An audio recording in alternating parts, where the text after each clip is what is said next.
Hello అండి, ఈరోజు మనం నాటుకోడి కర్రీ ఎలా చేయాలని నేర్చుకుందామా. చూడండి, ఫస్ట్ చికెన్ బాగా కడిగి పెట్టుకోవాలండి. బాగా వాష్ చేసి పెట్టుకోవాలి. తర్వాత కడాయి పెట్టుకొని దాంట్లో ఆయిల్ వేసి ఆవాలు, పప్పులు, కరివేపాకు, ఎర్రగడ్డ అవంతా కూడా వేసి బాగా నూనెలో వాడ్చుకోవాలండి.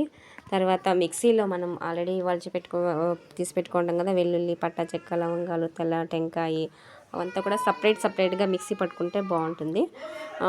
టమోటా, కొత్తిమీర ఇవంతా కూడా సపరేట్గా మిక్సీ పెట్టుకుంటే బాగుంటుందండి. తర్వాత ఎర్రగడ్డ ఆల్రెడీ మనం ఫ్రై చేసి పెట్టుకుంటాం కదా, దాంట్లోకి మనం కడిగి పెట్టుకున్న చికెన్ 1 by 1 వేసి బాగా ఫ్రై చేయాలండి.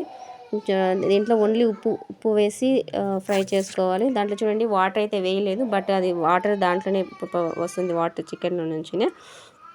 అది బాగా ఫ్రై అయిన తర్వాత కొద్దిగా ధనియాల పొడి, కారం పొడి వేసి మనం ఆల్రెడీ మిక్సీ చేసి పెట్టుకున్నాం కదా మసాలా, అదంతా వేసి బాగా ఫ్రై చేయాలండి.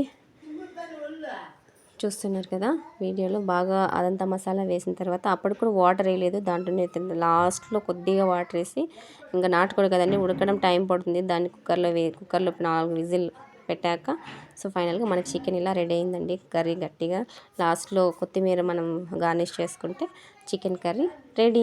మీరు కూడా ఎలా ఉందో టేస్ట్ చేసి చెప్పండి ఫ్రెండ్స్. Like, share.